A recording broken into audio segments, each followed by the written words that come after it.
Emily Parker had been a waitress at Bella Luna, the quaint Italian bistro on Main Street, for almost 3 years. Known for her warm smile and easy charm, she'd learned to handle the late-night crowds and occasional rude customers with grace. But nothing had prepared her for the storm that walked in on a quiet Tuesday night. The dinner rush had long since passed, and only a handful of patrons lingered.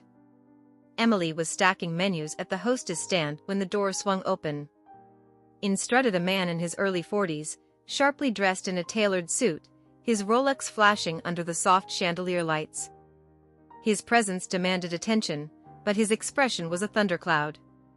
He was the kind of man who carried power like a weapon and wielded it wherever he went. "Table for one?" Emily asked, her practiced smile in place. The man barely looked at her.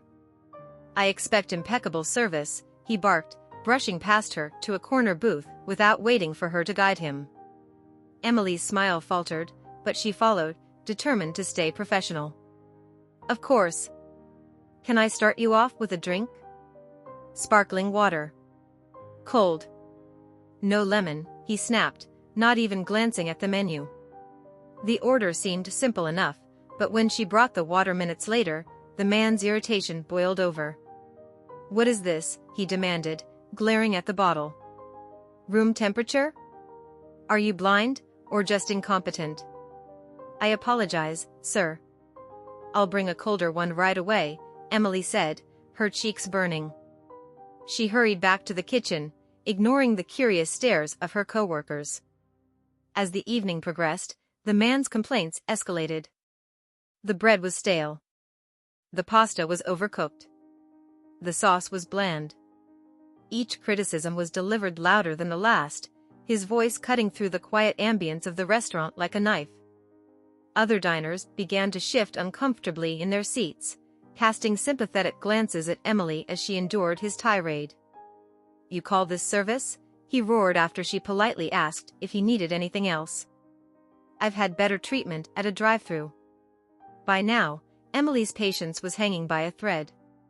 But she refused to let him see her frustration. Instead, she nodded, apologized, and dutifully fetched yet another napkin, water refill, or condiment he didn't really need. At last, the man gestured for the check. Emily brought it promptly, relieved that his ordeal was nearly over. But as she handed him the leather folder, he sneered. "I won't be tipping," he declared loudly, as if to humiliate her further. "Maybe this will teach you what real service looks like." Emily's jaw tightened, but she said nothing. She watched him sign the receipt with an exaggerated flourish before tossing it onto the table. Then, without so much as a thank you, he strode out the door, leaving a stunned silence in his wake. As Emily cleared his table, she found herself trembling. Not with anger, though she had plenty of that, but with sadness. What had she done to deserve such treatment? But then her eyes fell on the receipt. Her heart skipped a beat. There, scrawled in messy handwriting, was the man's full name. Beneath it, an unusual detail, his email address. For a moment, she stared at the slip, her mind racing. She hadn't asked for his email. Why would he write it? And then, like a lightning bolt, an idea struck her. Emily didn't know much about the man, yet. But the one thing she did know was that life had a funny way of turning the tables. With a flicker of resolve, she slipped the receipt into her apron pocket. The night might have left her shaken, but something told her this wasn't the end of the story. It was only the beginning. Emily couldn't stop thinking about the man from the night before. She replayed every insult, every cutting remark, and the strange way he'd scribbled his email address on the receipt. At first, she'd assumed it was a careless mistake, but the more she thought about it, the less it felt accidental. There was something about him, his arrogance, his entitlement, that gnawed at her. The following morning, as the sun filtered through her modest apartment, Emily sat at her tiny kitchen table with her laptop open. Her curiosity had gotten the better of her. Against her better judgment, she typed his email address into a search engine. The results were instant, and they were shocking. His name was Andrew Summers, and he wasn't just any uptight businessman. He was the CEO of a luxury real estate company, known for high-profile deals and aggressive tactics. His face graced glossy magazine covers, his name linked to multi-million-dollar properties. But beneath the polished surface, a different picture began to emerge. Emily clicked on article after article. Lawsuits. Claims of unethical practices. Employees accusing him of verbal abuse and toxic behavior. And then there was a headline that made her pause: Andrew Summers facing allegations of tax evasion. Her pulse quickened as she read further. The story was only a few weeks old, and while details were scarce, it seemed Summers was under federal investigation. The article mentioned his high-profile legal team and how he'd been laying low, but it also speculated that if evidence came to light, his empire could crumble. Emily sat back, her mind spinning. She had never believed in karmic justice, but this felt too perfect to ignore. He had humiliated her, belittled her, and made her feel powerless. And now, here was a man on the brink of losing everything. But what could she do?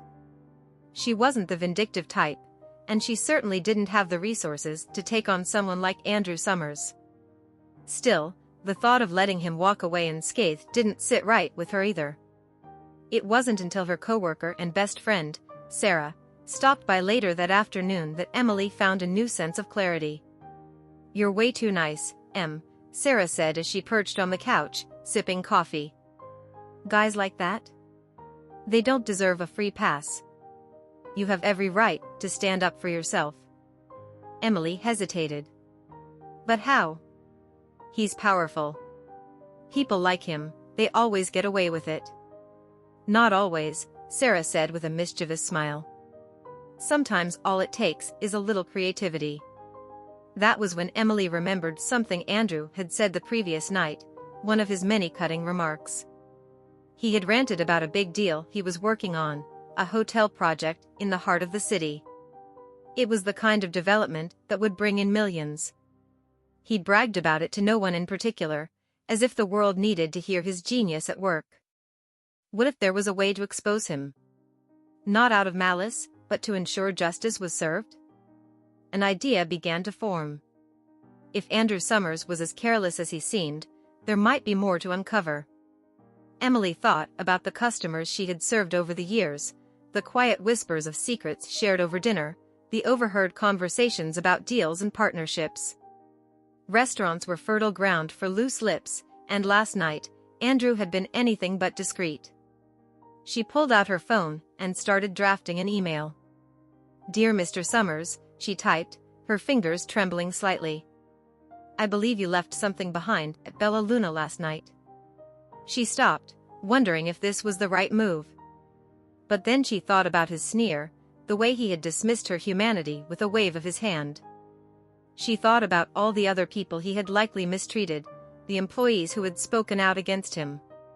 And with that, she hit send. It was a small step, but it was hers to take. She didn't know what would happen next, but for the first time in a long while, Emily felt a sense of control. What she didn't know was that her email would set off a chain of events that would change her life, and Andrew Summers, forever. Days passed without a response, and Emily began to second-guess herself. Had she gone too far? Was Andrew Summers the type to retaliate? She reminded herself that her message had been professional, simply letting him know she had important information he might want to retrieve. Still, the thought of being on his radar made her stomach churn. It was a rainy Friday afternoon when her phone buzzed with an email notification. The sender, Andrew Summers. Her hands shook as she opened the message. "Ms. Parker. Thank you for reaching out. I'm unclear about what you're referring to. Please elaborate. Andrew Summers." Emily stared at the screen, her mind racing. Should she continue the ruse? She hadn't expected him to respond so quickly, or so formally. She debated for a moment before deciding to push forward. "Mr. Summers, I overheard some details about your current real estate deal during your visit to Bella Luna. You seemed quite passionate about it. If you'd like to discuss this matter further, perhaps we could meet? Best regards. Emily Parker. It was bold, bordering on reckless, but she hit send anyway. She figured if he ignored her, she'd lose nothing. But if he took the bait? To her surprise, his reply came within the hour. Ms. Parker. This is highly irregular, but I am willing to meet. My schedule is tight. Let me know your availability. Andrew Summers. Emily exhaled, her heart pounding. This was it. An opportunity to confront him, not just about his behavior, but about the way he operated in the world. She didn't have a plan yet, but she knew she had to stay composed. The meeting was set for the following evening at a sleek downtown cafe. Emily arrived early, her nerves jangling. She wore her best blouse, paired with the blazer she usually reserved for job interviews. As she sat waiting, she rehearsed her words in her mind. When Andrew arrived, he was just as imposing as she remembered, his presence commanding the room. He wore a navy suit, his expression cool and unreadable. Ms. Parker, he said curtly, sliding into the seat across from her. Let's get to it, shall we? Emily took a deep breath. Thank you for meeting with me, Mr. Summers. I wanted to talk about something I believe you left behind, your sense of decency. His eyes narrowed. Excuse me? You treated me horribly at Bella Luna, she said, her voice steady despite the adrenaline coursing through her. You insulted me, humiliated me, and made me feel worthless. And from what I've learned about you, it seems I'm not the only one. Andrew's face darkened, but Emily pressed on. I know about the allegations against you, the lawsuits, the investigation. I'm not here to blackmail you or ruin you. I'm here to ask, why? Why do you treat people like they don't matter? For a moment, Andrew looked taken aback. It was clear no one had spoken to him like this in a long time, if ever. You think you know me, he said finally, his voice low. You think you understand the pressures of my life, the stakes I deal with every day? It's easy for people like you to judge. Emily didn't flinch. Maybe I don't understand your life. But I do know that power doesn't give you the right to hurt others. The way you treated me, and probably countless others, it's not about pressure. It's about choice. For the first time, Andrew didn't have a sharp retort. Instead, he leaned back, his expression unreadable. You're different, he said after a long pause. Most people wouldn't dare confront me like this. I'm not most people, Emily replied firmly. I've dealt with enough in my life to know my worth, and I won't let anyone, no matter how powerful, make me feel small again. Andrew studied her, his gaze penetrating. Then, to Emily's shock, he sighed. You have no idea what it's like at the top, he said quietly. You're surrounded by sharks. You either harden yourself, or you get eaten alive. That doesn't mean you have to lose your humanity, Emily countered. For the first time, Andrew looked uncertain. Before either of them could say more, his phone buzzed. He glanced at the screen, then stood abruptly. I have to go, he said, his tone brisk. But I'll think about what you said. Emily watched him leave, a strange mix of emotions swirling within her. She hadn't expected him to change overnight, but she had seen something, a crack in his armor.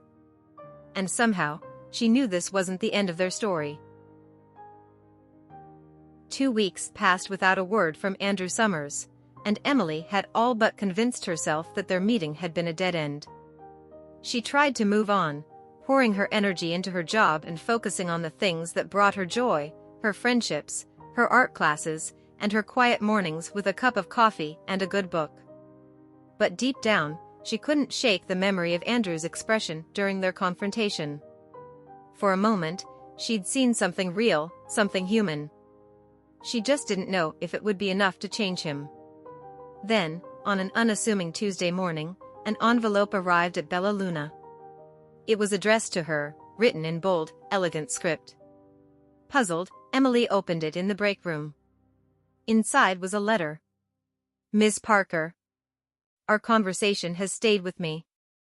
I won't pretend it was comfortable to hear your words, but they were necessary. You were right, I've let my success blind me to how I treat people.